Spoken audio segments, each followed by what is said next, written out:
하나, 둘. 오늘 우리에게 주시는 하나님 말씀은 로마서 15장입니다. 로마서 15장 1절과 2절에 있는 말씀인데요. 로마서 15장 1절, 2절 우리 같이 합독하도록 하겠습니다. 읽어볼까요? 믿음이 강한 우리는 마땅히 믿음이 약한 자의 약점을 담당하고 자기를 기쁘게 하지 아니할 것이라. 우리 각 사람이 이웃을 기쁘게 하되 선을 이루고 덕을 세우도록 할지니라. 아멘. 아멘. 우리 한번 인사할까요? 하나님의 은혜가 당신에게 임하기 원합니다. 하나님의 은혜가 당신에게 임하기 원합니다. 한 번 더요. 하나님이 당신에게 복 주시길 원합니다. 하나님이 당신에게 복 주시길 원합니다. 복 주시길 원합니다. 코로나19가 확산되면서 사회적 거리두기 2단계가 실시되고 있습니다. 그래서 서울시뿐만 아니라 이제 전국적으로 모든 교회가 비대면 예배, 온라인 예배로 드리고 있는데 참 이런 상황이 낯설고 또 처음이라 생소합니다. 매주마다 예배 때마다 이렇게 뵙던 얼굴들을 못 보니까 서운하기도 하고 또 보고 싶기도 합니다. 어제 어느 성도님과 전화로 통화를 했는데 그분이 하신 말씀이 그래요. 목사님, 우리 교회는 몇 명 안 되니까 그냥 예배 드리면 안 될까요? 많이 속상합니다. 그러시더라고요. 정말 그 예배에 대한 목마름, 그런 간절함이 묻어 있어서 참 죄송스러웠습니다. 코로나 바이러스가 점차 확산되는 엄중한 상황에 10인 이상 모임을 금하고 있으니까 또 이런 상황에는 협력하는 게 옳다라고 여겨집니다. 비록 대면에서 함께 예배드리지는 못하지만 우리의 마음을 모아서 영과 진리로 예배하는 복된 시간 되길 주의 이름으로 축원합니다. 2012년 스페인에서 열린 크로스 컨트리 대회가 있었습니다. 그때 케냐의 아벨 무타이라는 선수가 있었는데요. 결승선을 몇 미터 앞에 두고 걸음을 멈춰버립니다. 이 선수가 표시를 잘못 본 거예요. 자기는 이미 결승선을 통과했다라고 생각한 거죠. 그때 2등으로 달리고 있던 스페인 선수가 있었어요.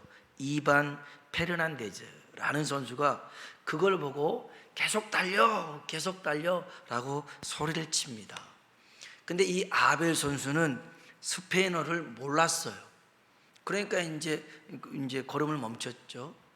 그걸 보고 이반 선수가 이제 와서는 이 케냐 선수를 아벨 선수의 등을 밀고 결승선을 통과하게 만들어서 1등을 하게 합니다. 이것을 두고 훗날 기자가 인터뷰를 하죠. 못 본 척 했으면 1등이 될 수 있지 않았느냐, 어떻게 그런 훌륭한 스포츠맨십을 발휘할 수 있었냐 물어봅니다.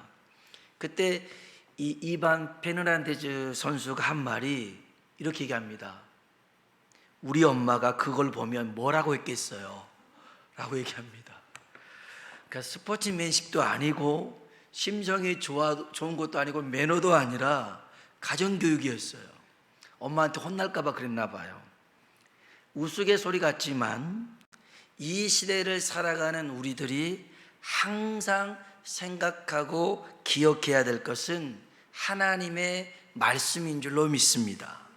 시편 119편 105절에 보면 주의 말씀은 내 발의 등이요 내 길의 빛이라 말씀합니다. 말씀을 붙들고 살아가는 인생, 어둠 가운데 방황할 일이 없게 될 줄로 믿습니다. 오늘 저와 여러분이 하나님 말씀에 붙들려 살아가길 주의 이름으로 축원합니다. 아멘.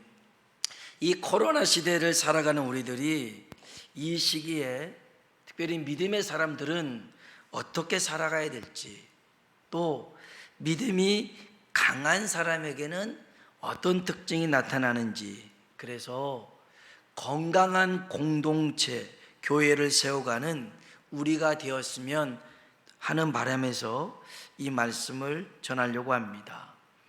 지난주에 제가 어떤 분하고 대화하는 중에 생각의 고착화가 참 무섭구나 생각이 들었습니다. 한 부분, 한 분야로만 생각이 집중하다 보니까 그 생각이 옳다라고 고착화돼 버렸어요. 그래서 남의 말, 남의 생각은 길을 닫아버리더라고요. 안타까웠습니다. 사실 이런 일들은 우리 믿음 생활에서도 다반사로 일어납니다. 자신이 알고 있는 사실, 자신이 경험한 사실, 그리고 자기식으로 고착화된 생각을 믿음으로 정의해버립니다. 그래서 이걸 가지고 남을 판단하고 비판하고 정죄하는 기준이 되어버리더라는 거예요. 이 생각의 고착화는 고집, 아집, 교만으로 이어질 수가 있습니다. 오늘 저는 우리 모두가 건강한 공동체를 세워가는 믿음의 강한 사람이 되길 주의 이름으로 축복합니다. 그러면 어떤 사람이 믿음의 강한 사람인지, 강한 사람에게 나타나는 특징이 뭔가를 살펴보려고 하는데, 우선 믿음의 종류를 살펴보려고 합니다. 두 가지입니다. 하나는 이기적인 믿음이 있고요, 또 하나는 이타적인 믿음이 있습니다. 이기적인 믿음이라고 하니 나쁜 뜻은 아닙니다. 믿음으로 구원을 받았는데 이 믿음은 전적 개인적인 믿음이라는 거예요. 전적으로 내 개인적인 믿음으로 구원을 받는다는 것입니다. 그래서 구원은 개인의 믿음으로, 개인의 신앙 고백으로 주어지는 것인 줄로 믿습니다. 부모가 목사님이고 장로님이라 해서 그 자녀가 저절로 구원받는 건 아니라는 거예요.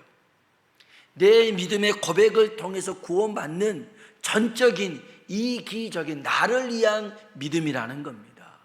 두 번째 믿음이 있죠. 이타적인 믿음입니다. 믿음은 자기 것만이 아니라는 것입니다. 우리들의 믿음은 다른 사람에게 영향을 주기도 하고 받기도 합니다. 이걸 믿음의 영향력이라고 할 수 있습니다. 오늘 우리가 살펴보려고 하는 믿음이 바로 이 두 번째 이타적인 믿음입니다. 그 전에 한 가지 더 중요한 게 있습니다. 이 이타적인 믿음에는 대명제가 있는데 한번 따라합시다. 복음을 위하여, 복음을 위하여. 아멘. 이 명제는 바뀌어서는 안 됩니다. 우리가 믿음의 특징을 살펴볼 때 왜 그래야 되는지, 무엇 때문에 이렇게 해야 되는지, 이것에 대한 모든 답은 복음을 위하여서가 돼야 될 줄로 믿습니다. 바울이요, 복음을 전하다가 빌립보 감옥에 갇힙니다.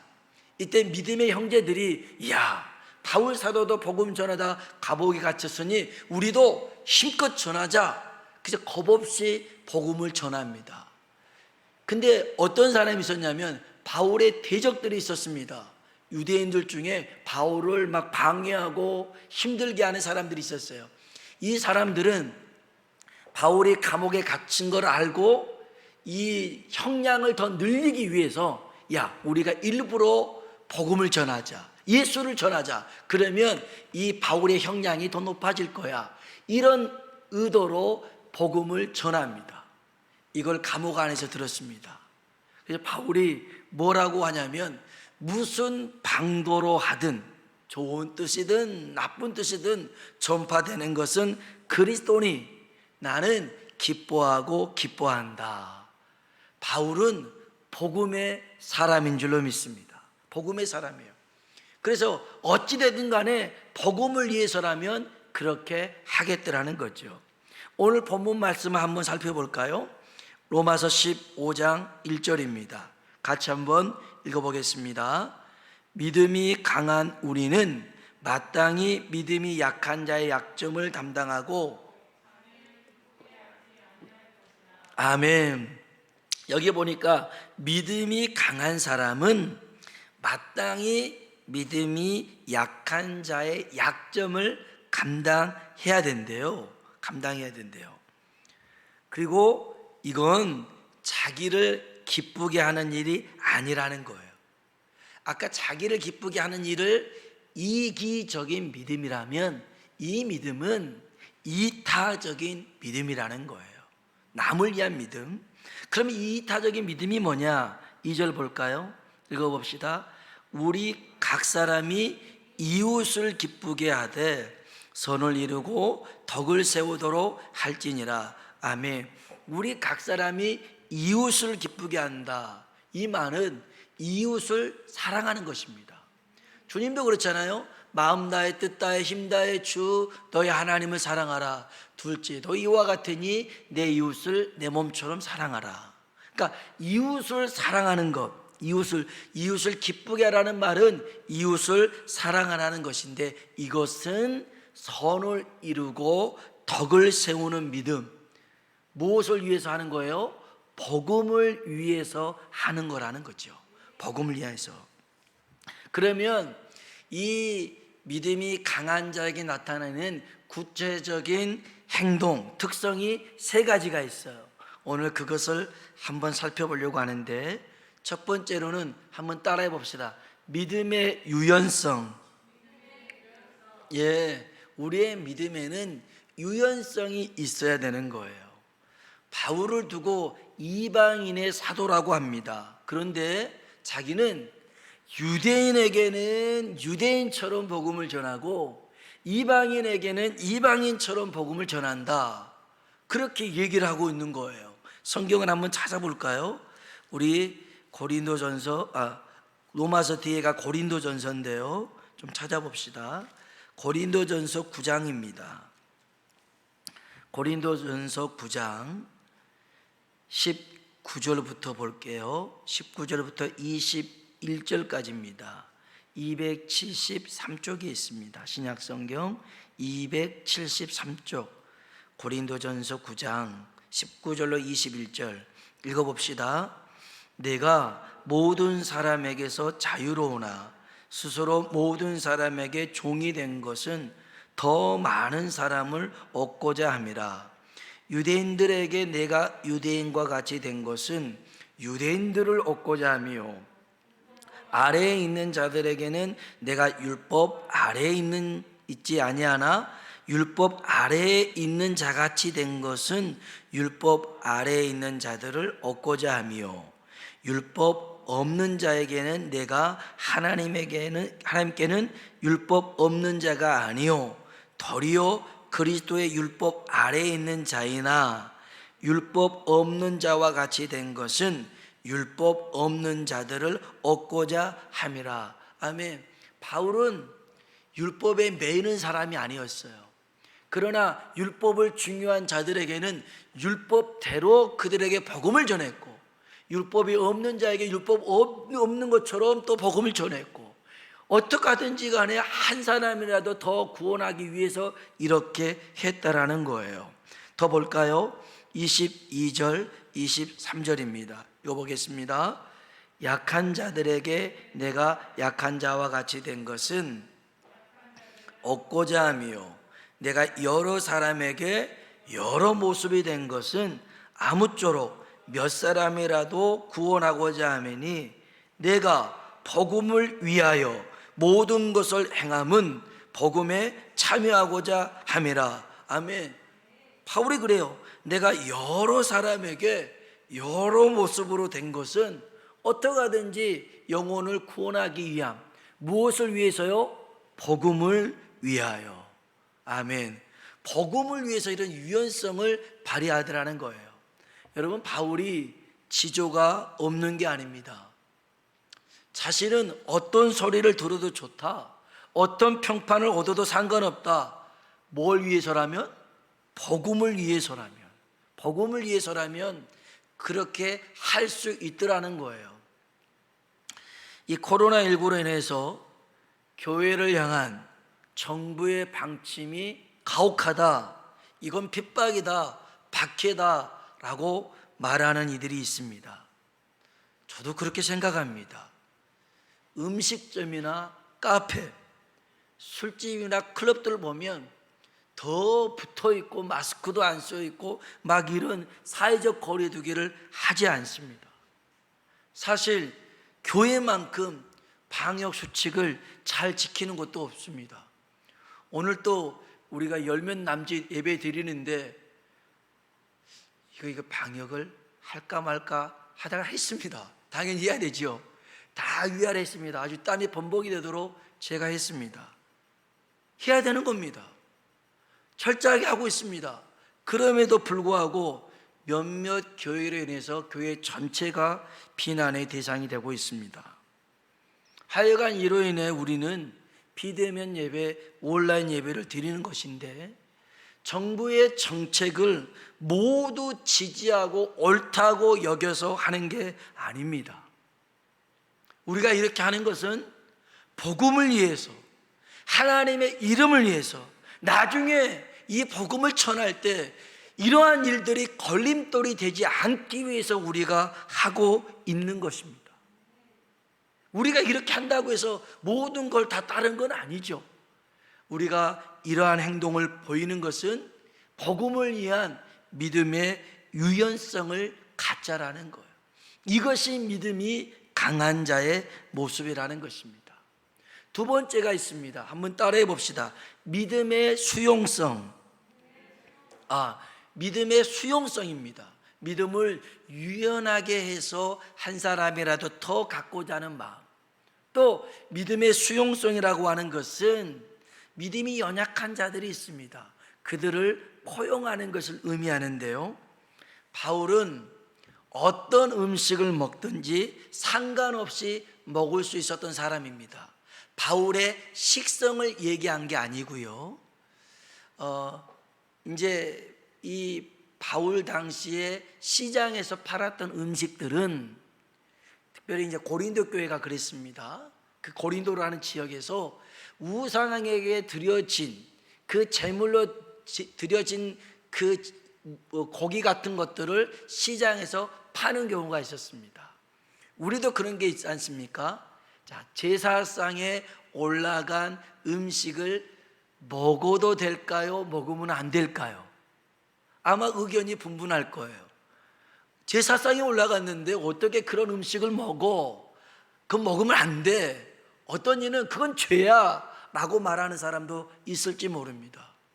어떤 사람은 또 이건 먹어도 되지 않나? 라고 생각할 수 있습니다. 바울은요, 시장에서 그 우상에게 드려진 그 제물로 썼던 그런 고기도 사 먹을 수 있다라고 얘기합니다.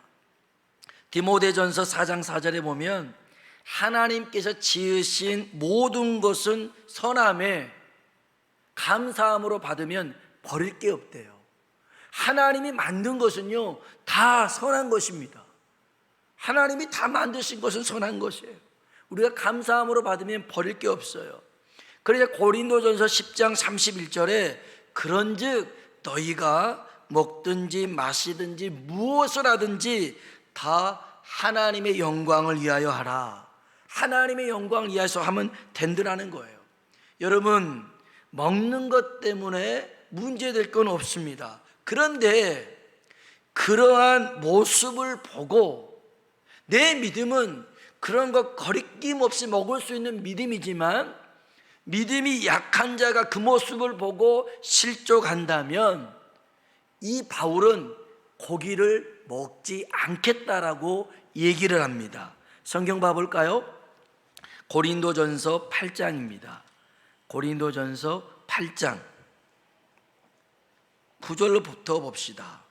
고린도전서 8장 9절 한번 읽어볼까요? 그런즉 너희의 자유가 믿음이 약한 자들에게 걸려 넘어지게 하는 것이 되지 않도록 조심하라. 아멘. 믿음의 자유가 나는 충분히 그렇게 할 만한 믿음이 있는데 대신 믿음이 약한 자가 봤을 때 그것으로 넘어지게 해서는 안 된다는 거죠. 한 번 더 봅시다. 10절부터 12절까지 봅시다. 지식 있는 내가 우상의 집에 앉아 먹는 것을 누구든지 보면 그 믿음이 약한 자들의 양심이 담력을 얻어 우상의 재물을 먹게 되지 않겠느냐. 그러면 내 지식으로 그 믿음이 약한 자가 멸망하나니 그는 그리스도께서 위하여 죽으신 형제라. 이같이 너희가 형제에게 죄를 지어 그 약한 양심을 상하게 하는 것이 곧 그리스도에게 죄를 짓는 것이니라.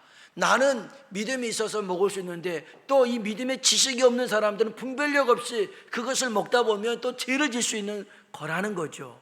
그래서 13절에 바울이 그래요. 그러므로 만일 음식이 내 형제를 실족하게 한다면 나는 영원히 고기를 먹지 아니하여 내 형제를 실족하지 않게 하리라. 형제를 실족하지 않는 게 고기 먹는 것보다 더 중요하더라는 거예요. 내 믿음의 행동이 다른 사람에게 이렇게 영향을 줄 수 있으니까 우리 행동에 더더욱 조심하자는 겁니다.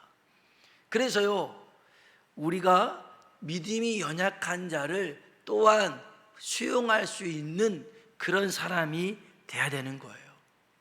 조나단 에드워드라는 목사님이 계시는데 미국의 영적 대각성을 일으켰던 목사님이에요. 그래서 사모님이 이제 사라라는 사모님인데 아이를 11명을 낳았어요. 그 중에 어떤 딸이 너무 성격이 안 좋았대요. 항상 누가 저 아이를 데려가나 걱정이 많았대요, 이 목사님이. 그런데 믿음 좋고 유능하고 성품도 좋은 청년이 찾아온 거예요. 목사님의 딸과 결혼하고 싶습니다, 그러더라는 거죠. 그래서 이 조나단 목사님이 네가 내 딸을 제대로 아냐? 결혼하지 마. 내 딸 사랑하지 마. 안 맞아. 그랬더라는 거예요. 이 청년이 당황하면서 혹시 제가 마음에 들지 않나요? 제가 자격이 너무 없나요? 그러네요. 아니야, 넌 너무 훌륭해. 더 이상 고집 부리지 마. 너를 아껴서 하는 말이야. 그러면서 덧붙인 말이 이거예요. 내 딸과 평생 같이 살려면 예수님 정도는 되어야 감당할 걸세, 그러더라고요. 믿음이 강하다고 하는 것은요, 수용하는 거예요. 받아들일 수 있는 거예요. 사실 우리들의 믿음의 수준이 예수님의 수준이라면 다 받아들일 수 있어요. 다 받아들일 수 있어요. 그래서 어떤 목사님이 그러더라고요. 결혼을 앞둔 남자들 기도해야 된대요. 예수님 수준의 수용성을 갖게 해달라고. 물론 남자만 그런 게 아니라 여자도 마찬가지겠지만 서로 많이 달라요. 아까도 제사상에 올라가는 음식을 먹어야 되냐 말아야 되냐, 여러분 음식은 죄가 아니잖아요. 음식은, 근데 이게 제사상에 올라가니 거림직하다, 내 믿음의 양심이 반응하면 안 먹으면 되는 거예요. 그러나 다시 얘기합니다. 음식은요, 하나님이 만들었어요. 감사함으로 받으면 버릴 게 없어요. 그러나 나는 충분히 먹을 만한 믿음이지만 믿음이 연약한 자가 그걸 보면서 못 모르고 따라하거나, 그래서 그런 행동이 죄가 되거나, 아니면 야 저거 먹으면 어떻게 하나 이렇게 실족한다면 아예 먹지 않는 게 좋더라는 거예요.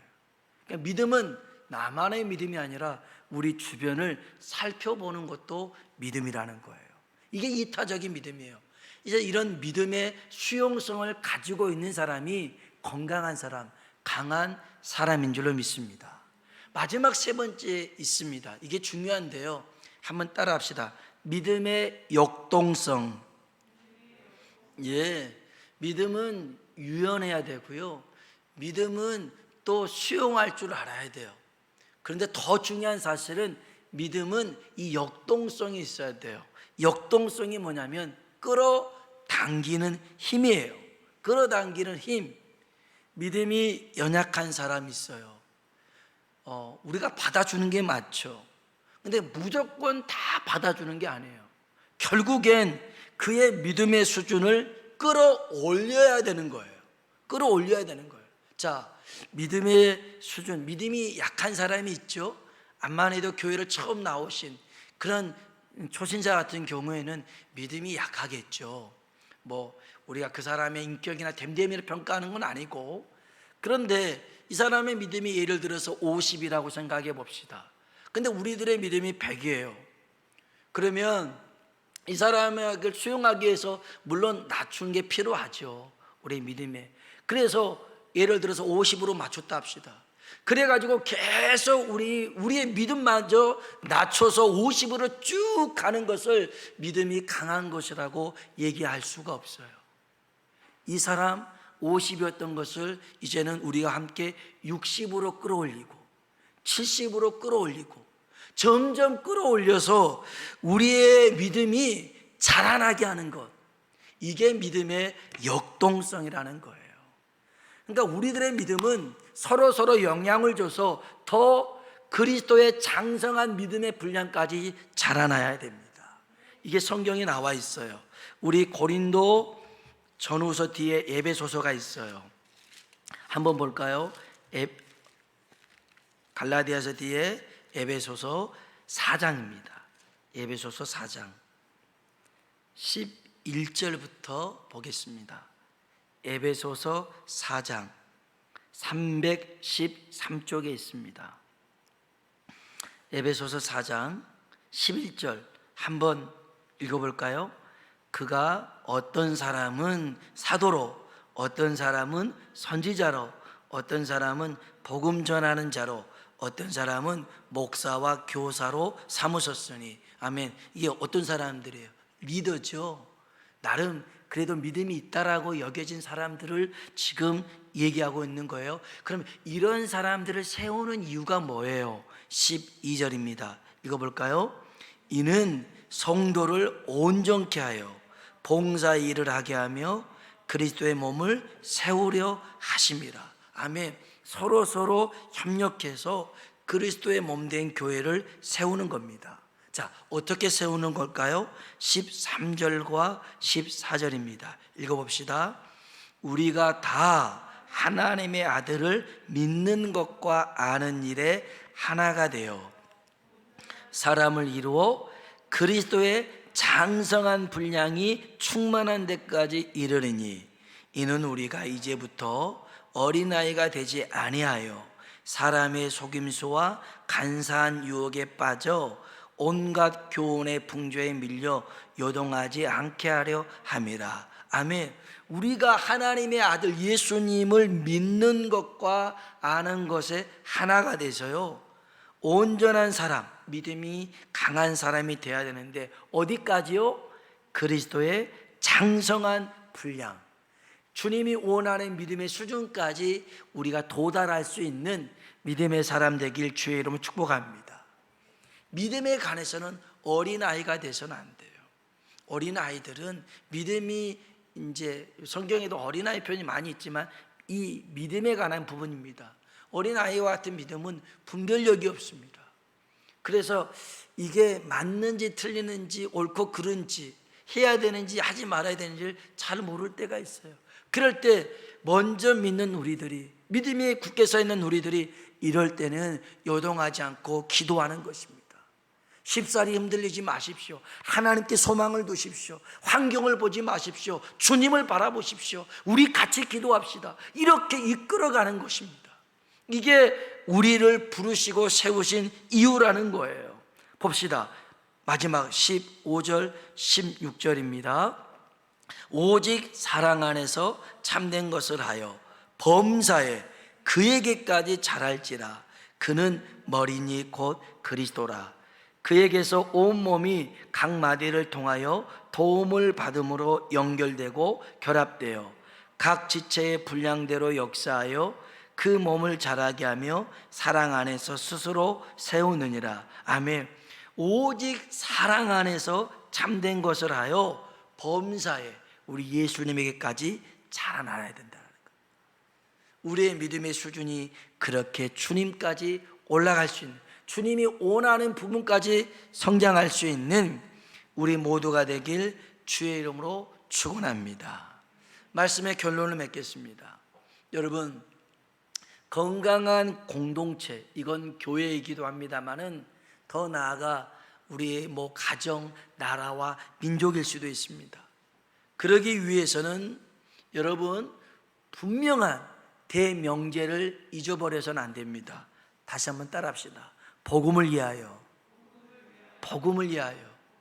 오늘 우리들이 이런 행동, 이런 예배를 드리는 것은 나중에 이 복음을 위해서, 이 복음을 전하기 위해서 유연성을 가지고 수용해 가며 믿음의 역동성을 가지고 해 나아가는 일들이라는 거예요. 오늘 저와 여러분이 이렇게 믿음이 강한 자가 되어서 주께 영광 돌리는 우리 모두가 되길 주의 이름으로 축원합니다. 아멘. 기도하겠습니다. 우리 이 시간 주신 말씀을 붙들고 기도합시다. 하나님, 나를 믿음의 강한 자가 되게 하여 주옵소서. 우리 주변에 믿음이 약한 자들, 그들을 우리가 기쁘게 사랑하게 할 수 있는 그 길, 왜냐하면 복음을 위해서입니다. 그러기 위해서 하나님 나를 믿음의 유연성을 갖고 또 연약함마저도 수용할 수 있는 마음을 주시고 그들과 함께 그리스도의 장성한 믿음의 분량까지 이끌도록 하나님에게 믿음의 역동성을 허락해 달라고요. 우리 말씀을 기억하고 또 우리 교회가 더욱더 건강한 교회로 세상의 빛과 소금의 역할을 감당하는 우리 되게 달라고 같이 기도하도록 하겠습니다. 기도하겠습니다.